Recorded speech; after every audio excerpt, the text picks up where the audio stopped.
नमस्ते सभी को, एक बार फिर से स्वागत है एक और नई वीडियो में। और आज हमारी इस सीरीज़ की लास्ट वीडियो है। ये भगवान शिव से रिलेटेड जो सीरीज़ हमारी चली हुई थी उसकी लास्ट वीडियो है, क्योंकि पूर्णिमा है आज।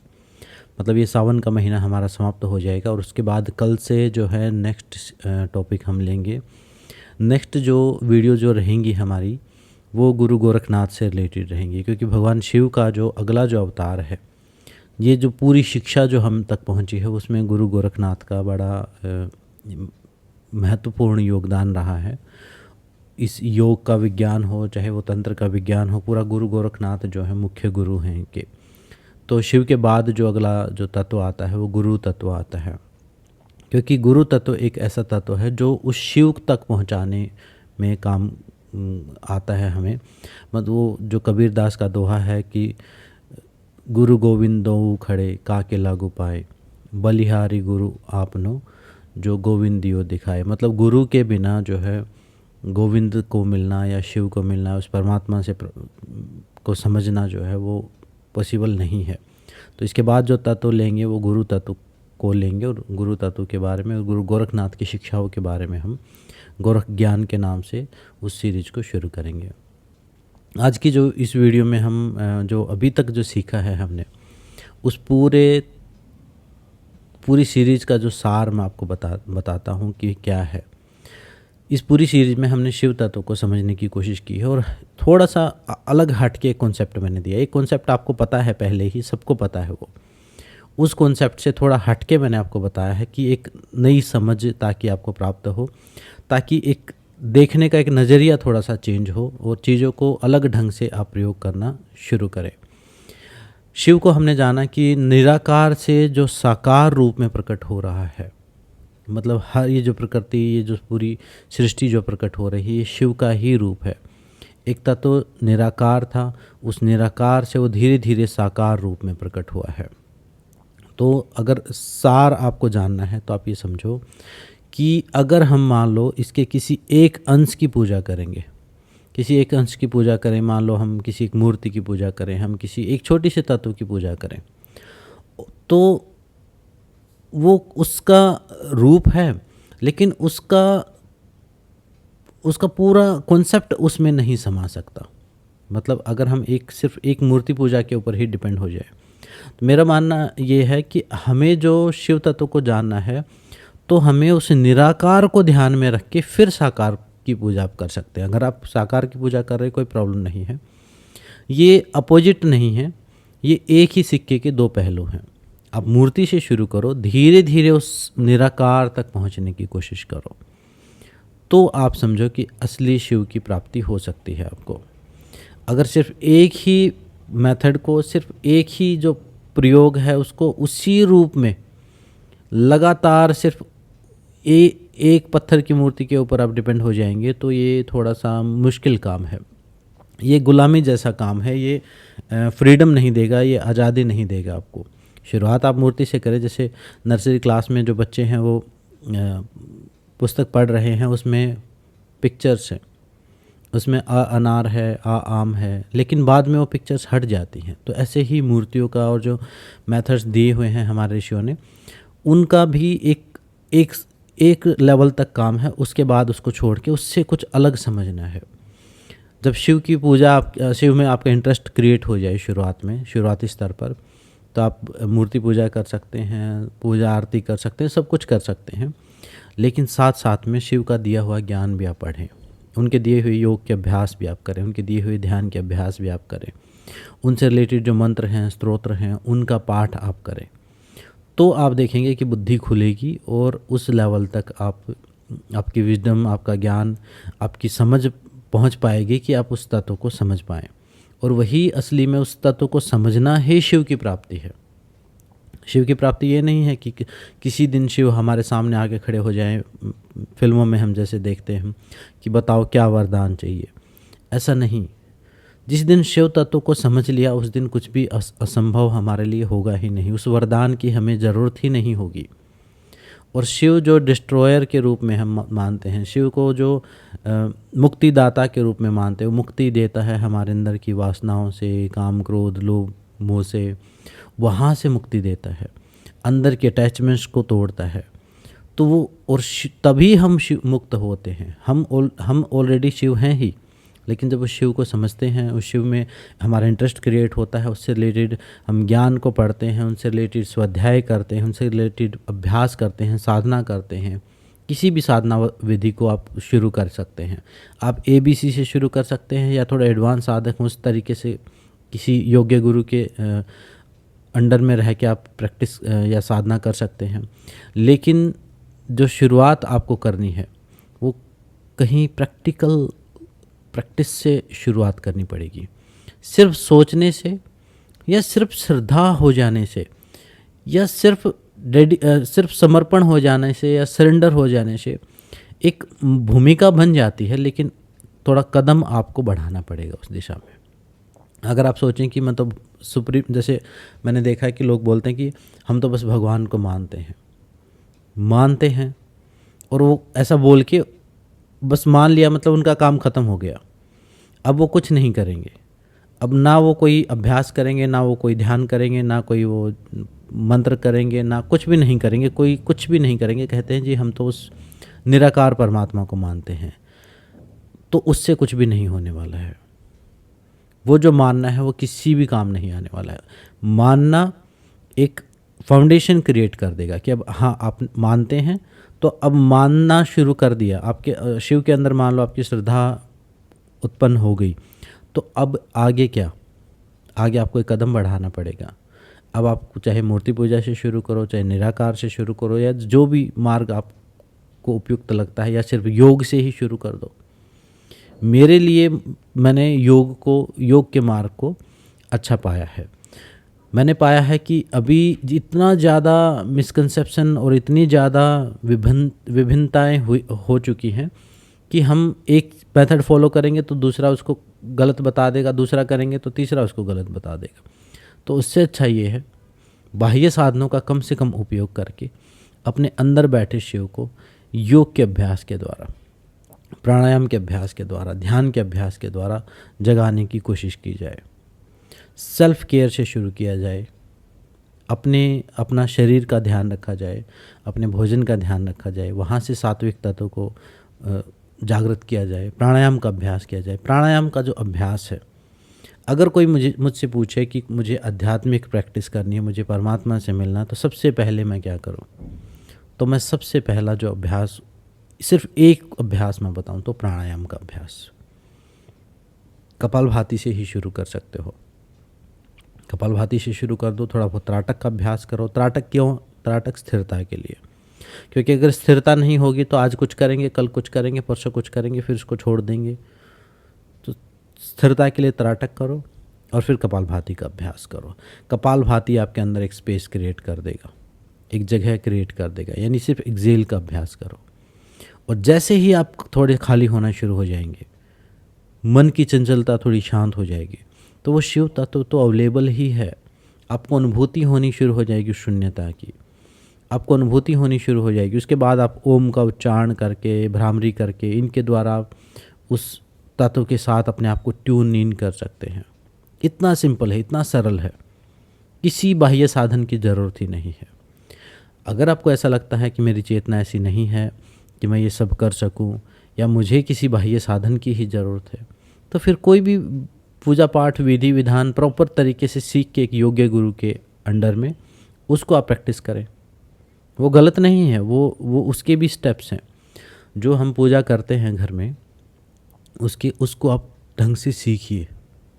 हम क्या करते हैं, एक मूर्ति हमने मंदिर में रख ली और एक दिया लगा दिया, ऐसा नहीं है। उसके भी षटकर्म होते हैं, उसमें पवित्रीकरण होता है, अपने आप को सुरक्षित करना होता है, मंत्र जाप होता है, उसका एक विधि विधान है।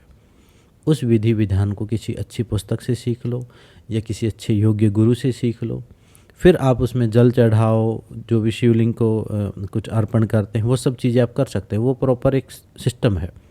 वो उस किसी योग्य गुरु के अंडर में रह के हम इतनी सारी चीज़ें तो सीखते हैं, योग के अभ्यास को सीखते हैं, हम दुनिया भर की खाना बनाना हम सीखते हैं, तो हम साधना करना क्यों नहीं सीखे? उस तांत्रिक मार्ग से आप कर सकते हैं, यौगिक मार्ग से कर सकते हैं। यौगिक मार्ग में कोई भी नुकसान होने की संभावना नहीं है। और आज के दिन हमारी जो रिक्वायरमेंट है वो है शरीर भी स्वस्थ रहना। पुराने ज़माने में शरीर सबका स्वस्थ ही होता था, फिजिकल वर्क बहुत था जीवन में, तो उसकी वजह से शरीर स्वस्थ था, भोजन भी सब ऑर्गेनिक था, तो बीमारियां नहीं थी। अब हम अगर पूजा पाठ वाले माध्यम से जा रहे हैं तो फिर हमें एक्सरसाइज अलग से करनी पड़ेंगी, तो क्यों ना इस योग साधना को ही कर लिया जाए। तो वो एक मायने में योग साधना के द्वारा, यम नियम आसन प्राणायाम के द्वारा, ये जो महर्षि पतंजलि ने माध्यम बताया है, ये शिव तक पहुँचो, विष्णु तक पहुँचो, कृष्ण तक पहुँचो, परम तत्व तक पहुँचो, साकार तक पहुँचो, निराकार तक पहुँचो, रास्ता यही है। और जहाँ हम तांत्रिक मार्ग देखते हैं, जो पूजा पाठ जो हम दिया धूप अगरबत्ती ये हम करते हैं, ये तांत्रिक विधि है।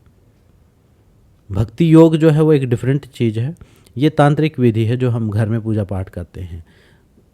इसको आप विधि विधान से सीखोगे तो, क्योंकि ये भी एक कर्म है। जब आप कर्म करते हो, जब आप मंत्र जाप करोगे तो आपके कर्मों का आवरण, आपके एक मेंटल प्रोग्रामिंग चेंज हो रही है, एक चीज़ को मैनिफेस्ट आप कर रहे हैं अपने मंत्रों के थ्रू, मंत्र की शक्ति के थ्रू। अपनी उसमें भी आसन की ज़रूरत है आपको, उसमें भी आपको बैठने की ज़रूरत है, उसमें भी प्राणायाम का पार्ट भी होता है। जब आप रेगुलर पूजा किसी एक देवी देवता की साधना कर रहे हैं, उसमें भी प्राणायाम होता है, उसमें भी उसमें जाप होता है, ध्यान होता है। वही योग वाले स्टेप उसमें भी अप्लाई होते हैं, उनको आप प्रॉपर सीख के उस तरीके से भी कर सकते हैं। सिर्फ मानना, सिर्फ श्रद्धा करना या सिर्फ समर्पण कर देना एक माहौल तो क्रिएट कर देगा और यूनिवर्स आपको एक अपॉर्चुनिटी तो दे देगा, लेकिन एक्शन आपको कर्म करना पड़ेगा आपको। क्योंकि इस पृथ्वी पर जो है, जब हम पैदा हुए हैं तो यहाँ कर्म का चलता है। अगर हम कर्म, भगवान ने भी अवतार लिए हैं, जिनको हम अवतार मानते हैं, श्री कृष्ण भगवान राम हैं, जिन्होंने इस पृथ्वी पर अवतार लिए, उन्होंने भी कर्म किए हैं, उन्होंने युद्ध किए हैं, उन्होंने लड़ाइयाँ लड़ी हैं, उन्होंने छोटी छोटी चीज़ों को सहन किया है, उन्होंने योग अभ्यास भी किए हैं। तो इस पृथ्वी पर पैदा हुआ है तो यहाँ हुए हैं, तो यहाँ पर कर्म का मार्ग ही है और कर्म करना जो है मस्ट है। आपका इंटरेस्ट क्रिएट हो गया, शिव से रिलेटेड वीडियो देख ली, पुस्तक पढ़ ली, अब समय आता है कर्म का। उस दिशा में काम करना शुरू करो, उस दिशा में साधना करना शुरू करो। जल्दी ही हम एक मंत्रा हीलिंग का, मंत्र साधना का एक वर्कशॉप करेंगे, तो उसमें भी 2 दिन की ही वो सिंपल वर्कशॉप रहने वाली, उसमें भी बेसिक्स आपको मैं सारा बता दूंगा। आप उस हिसाब से आप आगे चल सकते हैं, उस हिसाब से आप अपनी साधना को, ध्यान को कर सकते हो। और अगर योग का मार्ग कर रहे हो, योग पढ़ा है आपने, तो अष्टांग योग का मार्ग फॉलो करो। वो नहीं कर रहे, हठ योग का मार्ग फॉलो करो। ये सिस्टम है। अगर किसी और ऑर्गेनाइजेशन से जुड़े हो, इस्कॉन से जुड़े हो, किसी भी रूप में मान लो, लेकिन कर्म करना शुरू करो। अपना, जिसको हम बोलते हैं साधन करना मतलब प्रयास करना, उस परमात्मा के लिए प्रयास करना। जब आप एक छोटा सा प्रयास करेंगे, आप थोड़ा सा भी प्रयास करेंगे, तो एक बड़ा रास्ता खोलेगा उससे, क्योंकि वो हमारा स्वभाव है। वो शिव जो है वो हमारा स्वभाव है। जब हम स्वभाव की तरफ बढ़ना शुरू होते हैं तो वो 1 कदम भी 100 कदम के बराबर है। और स्वभाव के विपरीत जाना शुरू होंगे, आपको जो जीवन में विपरीत परिस्थितियां नज़र आ रही हैं कि ये सब गलत हो रहा है, उल्टा हो रहा है, वो उल्टा इसलिए हो रहा है कि आप स्वभाव के विपरीत जा रहे हैं। पानी के बहाव के विपरीत तैरना मुश्किल काम है और उसके साथ साथ तैरना बहुत आसान काम है।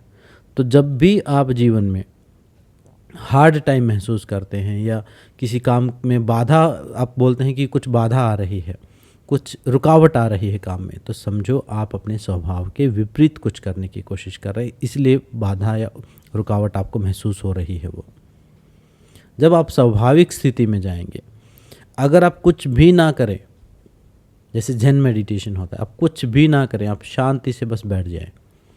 आप बैठ जाएंगे तो शुरुआत में आप बॉडी पेन करेगी, शरीर में दर्द होगा, शरीर में, फिर भी आप नहीं उठेंगे, लगातार बैठे रहेंगे। मतलब हर रोज़, एक बार में नहीं, हर रोज़ थोड़ा थोड़ा अभ्यास बढ़ाते चले जाएंगे। फिर धीरे धीरे शरीर में दर्द होना बंद हो जाएगा। फिर विचार परेशान करेंगे, विचारों को भी आप देखते रहेंगे, तो आप देखेंगे धीरे धीरे वही ध्यान में, मतलब आप बिना कुछ किए ही बस आप बैठे हैं वहाँ पर, कि मुझे कोई विधि विधान नहीं पता, मुझे कोई मंत्र नहीं पता, मुझे कोई साधना नहीं पता, लेकिन मैं अवेलेबल हूँ। आप आधा घंटा 1 घंटा बैठ गए, बस आप देखेंगे कि वो बैठना ही धीरे धीरे आपका ध्यान में लेके चला जाएगा और आप उस परम तत्व से के साथ स्वयं के असली स्वरूप को जान जाएंगे। क्यों? क्योंकि वो स्वाभाविक है, वो सरल है। जैसे ही आप छोड़ देंगे तो हवा जिधर लेके जा रही है उधर ही बह जाएंगे। और वो हवा कहाँ जा रही है? ये पूरा यूनिवर्स, ये पूरी प्रकृति हमें खींच रही है स्वधर्म की तरफ, खुद को जानने की तरफ। जब भी हम खुद से दूर होने की कोशिश करते हैं तो सिचुएशंस कष्टकारी हो जाती हैं, दुखदायी हो जाती हैं। क्यों? क्योंकि हम कहीं और जा रहे हैं। जितना ये हम मान लो स्वयं है, इस स्वयं से जितना दूर जाएंगे उतना दुख बढ़ते चले जाएंगे, इसके जितना नज़दीक जाएंगे उतना ही जीवन सरल, स्वाभाविक और आनंद से भरता चला जाएगा। बस इतना सा सिंपल सूत्र है। और ये स्व जो है, ये क्या है? ये शिव है, ये हम खुद हैं, ये हमारा असली स्वभाव है, यही हमारा असली धर्म है। तो सार ये है कि शिव तत्व को समझ के इस दिशा में आगे खुद को, अपने अंदर बैठे शिव को जगाना शुरू करो। माइंडफुलनेस के थ्रू, अवेयरनेस के थ्रू, या जो विधि मैंने बताई त्राटक के थ्रू, ओम के जाप के थ्रू। आप ओम का जाप करते चले जाओ। जैसे मैंने बैठने का भी बताया, ऐसे ओम का आप उच्चारण करके देखो, 15 मिनट आप करके देखो और 15 दिन तक ही करके देखो। आप ऐसी अवस्था में चले जाएंगे, आपको यकीन ही नहीं होगा कि ये सिंपल सा ओम का जाप इतना मैजिकल काम कर सकता है। तो जैसे ही आप तैयार होते हैं, चीज़ें अपने आप आपको अपने स्वभाव की तरफ, उस परम तत्व की तरफ खींचना शुरू कर देंगी। वो वही असली धम्म जिसको बोलते हैं, धर्म बोलते हैं। जैसे ही माहौल मिलेगा, जैसे पानी का स्वभाव तरल होना है, तो जैसे ही हम थोड़ा सरेंडर करके थोड़ा सा अपनी तरफ से कुछ प्रयास करते हैं या अवेलेबल ही हो जाते हैं, तो ही हम धीरे धीरे अपने स्वभाव की, जैसे कबीर दास ने कहा सहज ध्यान। जो संत हैं वो कोई ध्यान विधि नहीं, उन्होंने सहज ध्यान कहा। सहज ध्यान मतलब बस आप अवेलेबल हो गए कि मुझे कुछ नहीं पता, मैं अवेलेबल हूँ। एक समय निकाल के आप बैठ गए। वही आपको धीरे धीरे आप देखेंगे कि कैसे रास्ता खुल रहा है, अपने आप अंदर से ही गाइडेंस आती चली जाएगी। वो बाय डिफ़ॉल्ट आपके अंदर वो पूरा प्रोग्राम सेट कर दिया गया है। जैसे समझो, जैसे जानवरों के अंदर मान लो कहीं भी जानवर बाहर घूमेगा और शाम को अपने घर वापस लौट आएगा। ऐसे ही हमारे अंदर हम रास्ता भटक गए हैं, बहुत दूर आ गए हैं उस परम तत्व से, लेकिन जैसे ही हम अपनी वासनाओं को, अपनी वृत्तियों को शांत करेंगे, धीरे धीरे वापस उसी पॉइंट पर पहुंच जाएंगे जहां से हमने यात्रा शुरू की थी। और वही धर्म, वही शिव है, वही परम तत्व है, वही सोर्स है, वही शक्ति का मुख्य बिंदु है। उस बिंदु तक पहुंचना है और वही सारे दुखों से मुक्ति है। जितना नज़दीक दुख कम, जितना दूर उतने दुख ज़्यादा। बाकी कोई कंट्रोल नहीं कर रहा है आपको ऊपर आसमान में बैठ के, कोई रिमोट कंट्रोल से नहीं कंट्रोल कर रहा है आपके जीवन को।